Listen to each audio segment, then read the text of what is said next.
तो Autobots, Decepticons, humans और जो कोई भी इस वीडियो को देख रहा है, आप सभी का इस चैनल में स्वागत है। तो आज हम बात करेंगे कि आखिर क्या होता अगर बम्बल बी पहली ही मूवी में मर जाता। तो वीडियो को पूरा देखना और हाँ, लाइक और सब्सक्राइब कर दो अगर नहीं किया है तो।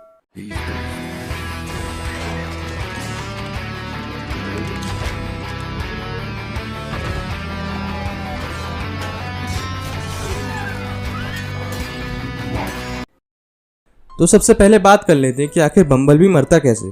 तो हम अज्यूम कर लेते हैं कि जब फर्स्ट मूवी में बाकी ऑटोबॉट्स के साथ बम्बल बी पर हमला हुआ था तो उसके पैर नहीं कटे थे, वो पूरा मर चुका था, या फिर बम्बल बी को मेगाट्रॉन ने मारा था जैस के बदले।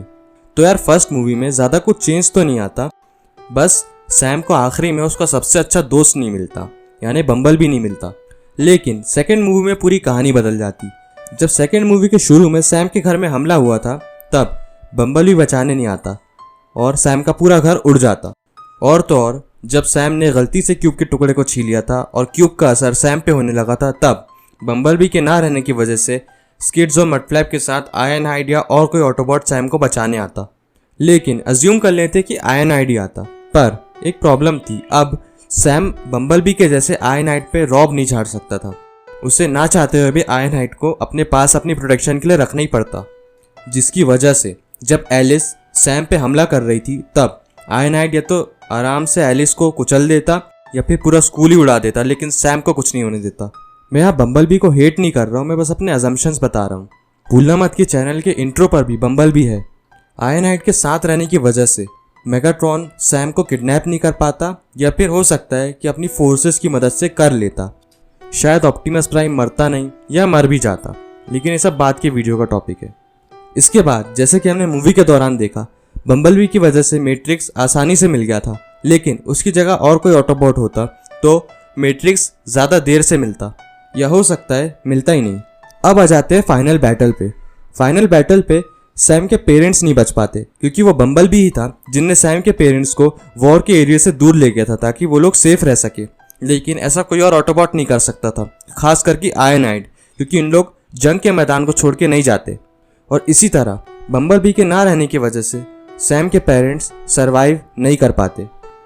डार्क ऑफ द मून में वो बम्बल बी ही था जिसने सैम पे भरोसा किया, उसकी बातों को सीरियसली लिया और पूरी मूवी में उसे प्रोटेक्ट किया।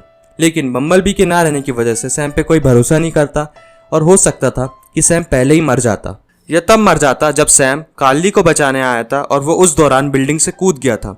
तो वो बम्बल बी ही था जिसने शिप उड़ा के सैम को कैच किया था।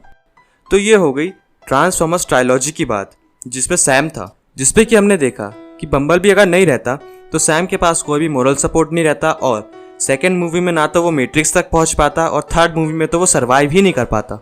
तो अब बात कर लेते हैं एज ऑफ एक्सटिंक्शन और द लास्ट नाइट की, जिसमें अगर बम्बल बी नहीं रहता तो सबसे पहले तो हमें ह्यूमर बिल्कुल देखने नहीं मिलता।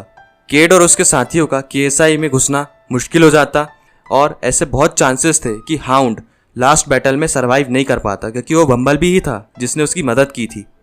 द लास्ट नाइट मूवी के शुरू में ऐसा हो सकता था कि केट स्टार्टिंग में ही मर जाता जब TRF ने उस पर हमला की थी, और द लास्ट नाइट के मरने की वजह से द लास्ट नाइट मूवी बनती ही नहीं। लेकिन हमें वीडियो को आगे बढ़ाना है, इसलिए मान लेते हैं कि वो किसी और ऑटोबॉट को अपने साथ लाता। इसके बाद केट मूवी में आगे मरने ही वाला था जब बम्बल बी ने उसकी जान बचाई थी।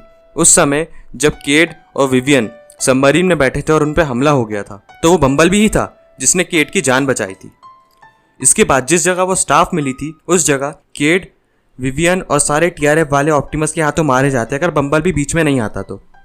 अब ऑप्टिमस प्राइम की बात निकली है तो वीडियो के एंड पे आ जाते हैं कि नेमेसिस प्राइम कभी ऑप्टिमस प्राइम बन ही नहीं पाता, क्योंकि वो बम्बल बी की आवाज़ की वजह से अपने होश में आया था। बम्बल बी के ना रहने की वजह से वो नेमेसिस प्राइम ही रहता, और या तो वो स्टाफ क्विंटेसा को दे देता जिसकी मदद से वो अपने मकसद में कामयाब हो जाती और अर्थ तबाह हो जाती, या फिर अगर वो होश में भी आ जाता तो क्विंटेसा उसको मार डालती, क्योंकि वो बम्बल बी ही था जिसने क्विंटेसा पे हमला किया था और वो हमें मरते हुए दिखी थी।